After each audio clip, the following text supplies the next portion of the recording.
சிவாய நம. சமயம் தமிழ் நேயர்களுக்கு அன்பான வணக்கம். நிறைய பேர் வாட்ஸ்அப்பில் நிறைய மெசேஜ் அனுப்புகிறீங்க. என்னால் முடிஞ்ச உதவி எப்போவுமே உங்களுக்கு இருக்கும். எல்லாரும் நலமாக இருக்கணும். அம்மா நீங்கள் வாழ்த்துங்கன்னு சொல்லியிருக்கீங்க. என்னுடைய வாழ்த்துக்கள், குருவுடைய அனுகிரகம், இறைவனுடைய அருள் எல்லாம் உங்களுக்கு கிடைக்கணும். இன்றைய பதிவு பிரார்த்தனை. நிறைய பேர் இப்போது கடவுளை கடவுளேன்னுவாங்க, சில பேர் ஆண்டவனேன்னுவாங்க, சில பேர் இறைவான்வாங்க, சில பேர் தெய்வமேன்னுவாங்க. இப்போது பொதுவாக நம்ம எப்படி நம்ம கடவுளிடம் நம்ம பிரார்த்தனை இருக்கணும் அப்படின்னு கேட்டிங்கன்னா, இப்போ நீங்கள் பூஜை அறையில் விளக்கெல்லாம் ஏற்றுறீங்க, மந்திரம் சொல்கிறீங்க, பிரார்த்தனை இருக்கீங்க. சில பேர் அந்த பிரார்த்தனை எப்படி அம்மா நம்ம சொல்லி இதை நம்ம கடவுளிடம் வரத்தை பெற்றுக்கொள்ளுவது. இப்போ இந்த உலகத்தில் ஒரு பிரச்சனை, இயற்கை சக்தி பெரிய பாதிப்பு ஏற்படுது. அப்போ நீங்கள் தீபம் ஏற்றி, கடவுளே இந்த உலகத்தை ஆண்டு அனுகிரகமாக எங்களையும் படைத்து இந்த உலகத்தையே ஆண்டவர் நீங்கள். அதனால் இந்த உலகத்தில் இருக்க அத்தனை ஜீவசக்திகளும் நலமாக இருக்கணும், பிரபஞ்ச சக்தி நலமாக இருக்கணும்னு சொல்லி கடவுளே அப்படின்னு சொல்லி வேண்டணும்.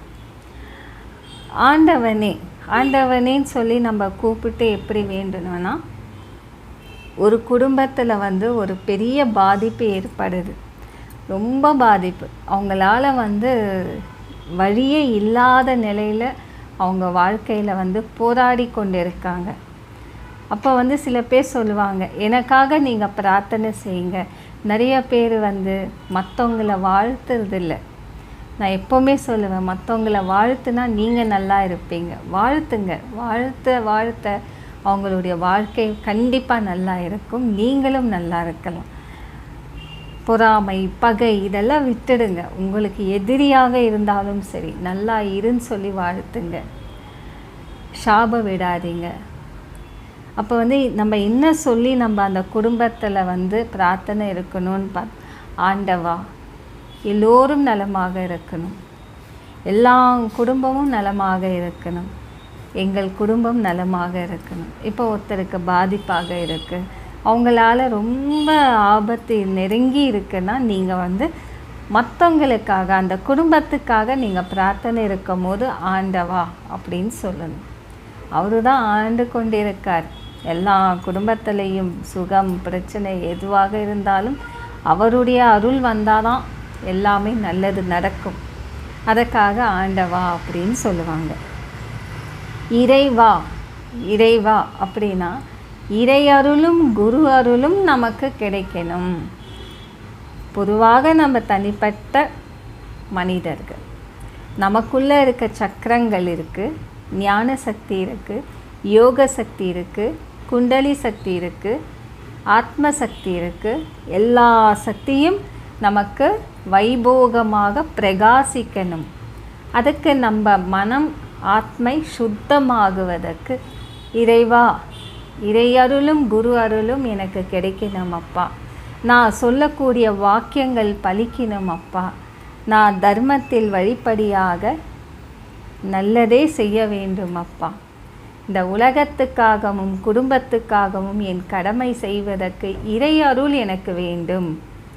ஆன்மீகத்தில் இருக்க அத்தனை பேருமே இந்த மாதிரி பிரார்த்தனை இருக்கலாம். பிரார்த்தனை இருக்கும் போது கண்டிப்பாக உங்களுக்கு இறை அருளும் குரு அருளும் கிடைக்கும். சித்தர்களுடைய அருள் எப்படி கிடைக்கணும், நம்ம என்னன்னு சொல்லி அவங்கள கூப்பிடணும். சித்தர்களுடைய மகான் பாவர்கள், சித்தர்கள், குருமார்கள், இறைவனுடைய அருள் நமக்கு கிடைக்கணும்னா, இறைவா எல்லாருடைய அருளும் எனக்கு கிடைக்கணும், எல்லாம் தேவதர்களுடைய அருளும் எனக்கு கிடைக்கணும்னு சொல்லி வேண்டணும். ஆன்மீகத்தில் இருக்கிறவங்க அவங்களுடைய வாக்கியத்தில் அப்படி தான் சொல்லணும். இறைவா எல்லாம் அருளும் நலமாக எனக்கு கிடைத்தால் என்னுடைய கடமை நான் நன்மையாகவும் தர்மத்தில் வழிப்படியாகவும் செய்யவே அப்படின்னு சொல்லணும். இப்போ உங்களுக்குள்ள ஒரு சக்தி வரணும்னா இறைவனை கூப்பிடணும். தெய்வமே தெய்வமேமா தனிப்பட்ட ஒரு கடவுளை நீங்கள் வந்து தெய்வத்தை பார்த்து ரசிக்கிறீங்க, அவருடைய அலங்காரத்தை பார்த்து வர்ணிக்கிறீங்க, அவருக்கு வந்து அவ்வளோ ஆனந்தமாக நீங்கள் மனசார கும்பிடு, என் தெய்வமே என் தெய்வமே என்னை காப்பாற்று, என் குடும்பத்தை காப்பாற்றுன்னுவாங்க. தெய்வத்தை வந்து தனி கடவுள், உங்களுக்குள்ள ஒரு கடவுள் இஷ்ட தெய்வம் இருக்கும். இஷ்ட தெய்வத்தை நீங்கள் மனசுக்குள்ள ஒரு ஆனந்தமாக அவங்கள வச்சுருப்பீங்க. ஒரு அம்மனை பார்த்து அலங்காரம் செய்த அம்மா இந்த தெய்வம் என்னை காப்பாற்றும் அப்படின்வாங்க.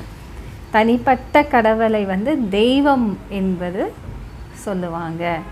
அதனால் நீங்கள் தனியாக உங்கள் இஷ்ட தேவதர்களை நீங்கள் கண்டறியும் போது தெய்வமே என்னை காப்பாற்றுங்கள் சொல்லணும். உங்களுக்காக நீங்கள் தனிப்பட்டதாக வேண்டுதல் வந்து தெய்வமே என் குடும்பத்தை காப்பா, தெய்வமே என் கடமைக்கு ஒரு நல்ல வழி கொடுங்க அப்படி சொல்லணும். சாமி, சில பேர் சாமின்வாங்க, எல்லாத்துக்கும் சாமின்வாங்க.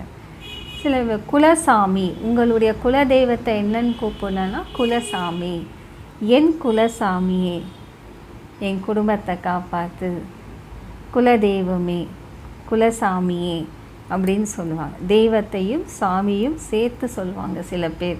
குலதெய்வமே குலசாமியே அப்படின்னு சொல்லி. சாமி பிள்ளைங்களை சொல்லுவாங்க, சில பேர் கணவரை சொல்லுவாங்க, என் சாமின்வாங்க. பிறகு உங்களுடைய அந்த குலசாமியை, குலத்தில் வைக்கக்கூடிய உங்கள் குலசாமியை வந்து குலதெய்வம் குலசாமி அப்படின்னு சொல்லுவாங்க.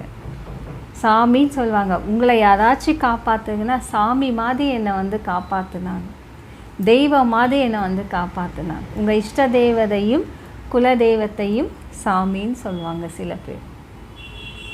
அப்போ எதுக்கு நம்ம எப்படி கடவுளை கூப்பிடணுமோ அப்படி நீங்கள் கூப்பிடணும். உலகத்துக்காக கடவுளே, இன்னொரு குடும்பத்துக்காக ஆண்டவனே, உங்களுடைய அருளுக்காக இறைவனே, உங்களுக்கு தெய்வத்தை வர்ணிப்பது தெய்வமே, உங்கள் குலசாமி உங்களுக்கு துணை இருந்தால் குலசாமியே. இந்த மாதிரி நீங்கள் சுவாமி அறையில் தெய்வத்திடம் வேண்டிட்டு எல்லாம் நலமாகணும், இயற்கை சக்தி, பிரபஞ்ச சக்தி, ஜீவராசிகள், எங்களுடைய குடும்பம் சுபமங்களாகவும் அப்படின்னு சொல்லி நீங்கள் இந்த மாதிரி பிரார்த்தனை இருந்து பாருங்கள், கண்டிப்பாக மாற்றம் வரும். இப்போ வந்து பிரார்த்தனை தீபம் ஒரு அம்மா கேட்டிருந்தாங்க. நாம் இல்லத்தில் பிரார்த்தனை தீபமாக ஏற்றி வழிபாடு செய்கிறோம். பொதுவாக சாமி அறையில் தீபம் ஏற்றி வழிபாடு செய்த பின்பு எங்களுடைய கோரிக்கை இறைவன் வந்து ஏற்றுக்கொள்ளுவாராம். அதற்கு தனிப்பட்ட தீபங்கள் ஏற்றி வழிபாடு செய்யலாமா அப்படின்னு சொல்லி கேட்டிருக்காங்க.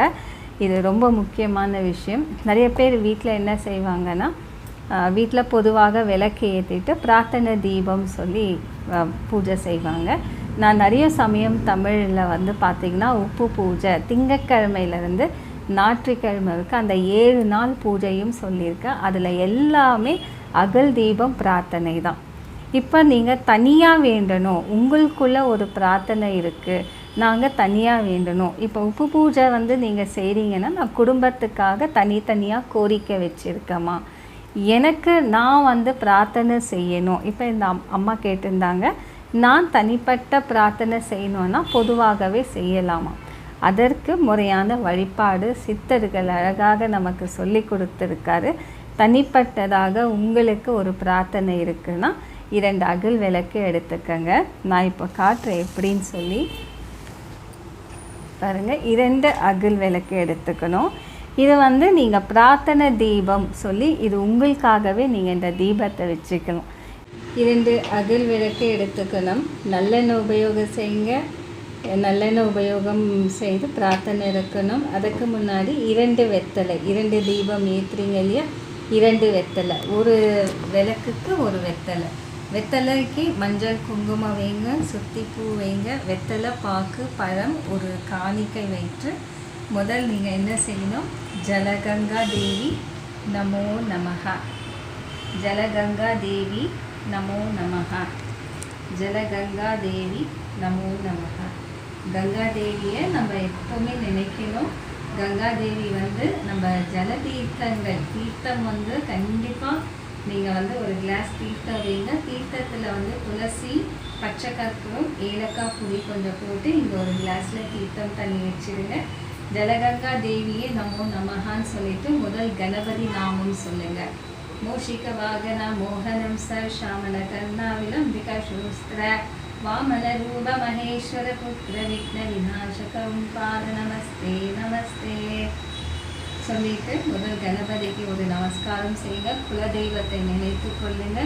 குலதெய்வத்தை நினைச்சு நீங்கள் பாருங்கள், உங்களுடைய பிரார்த்தனை எதுவாக இருந்தாலும் சரி, பிரார்த்தனை நீங்கள் வேண்டுதல் பிறகு நீங்கள் வந்து ஒரு ஊதுபத்தி காட்டணும்.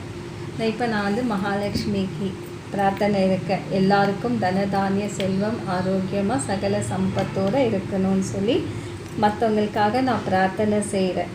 ஆண்டவனே எல்லோரும் நலமாக இருக்கணும். ஓம் மகாதிவ்ய மகாலட்சுமி நமோ நமஸ்துதே. உங்களுடைய பிரார்த்தனையெல்லாம் முடிச்சிட்ட பிறகு தான் நீங்கள் ஊதுபத்தி காட்டணும். பிரார்த்தனையெல்லாம் முடிச்சுட்டு நீங்கள் ஊதுபத்தி காட்டுறீங்க இல்லையா, காட்டிட்ட பிறகு தீபார்த்தனை காட்டுங்க. தீபார்த்தனை காட்டும் போது கண்டிப்பாக சர்வமங்கலம் சொல்லியே ஆகணும். உங்களுக்கு வேணும்னா நான் மந்திரம் அப்டேட் பண்ணுறேன்.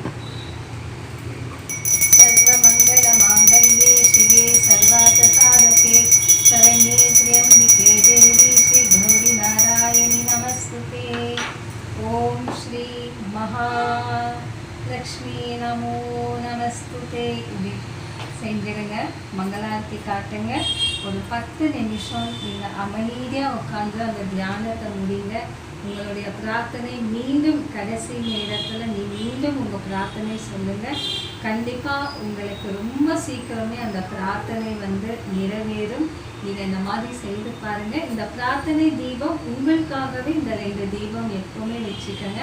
அந்த பிரார்த்தனை நிறைவேறிட்ட பிறகும் இந்த தொடர்ந்து அந்த அகல் விளக்கு தீபங்கள் எல்லாம் நீங்கள் தொடர்ந்து அடுத்த பிரார்த்தனைக்கும் இதே விளக்கு நீங்கள் உபயோகம் செய்யலாம்.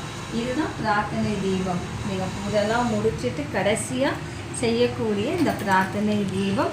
வீட்டில் வந்து தனித்தனி ஆளுக்கு 2 விளக்கு வச்சுட்டு அவங்களுக்கு இந்த மாதிரி சொல்லி கொடுங்க. இப்போ வீட்டில் அக்கா தம்பி எல்லாருக்கும் இந்த கல்யாணம் ஆகணும், புத்திர பாக்கியம், நிறைய பிரார்த்தனை இருக்கும் இல்லையா, அவங்களுக்கு இந்த மாதிரி செய்ய சொல்லுங்கள். கண்டிப்பாக அந்த பிரார்த்தனை நிறைவேறும். சிவாய நம. குருவே.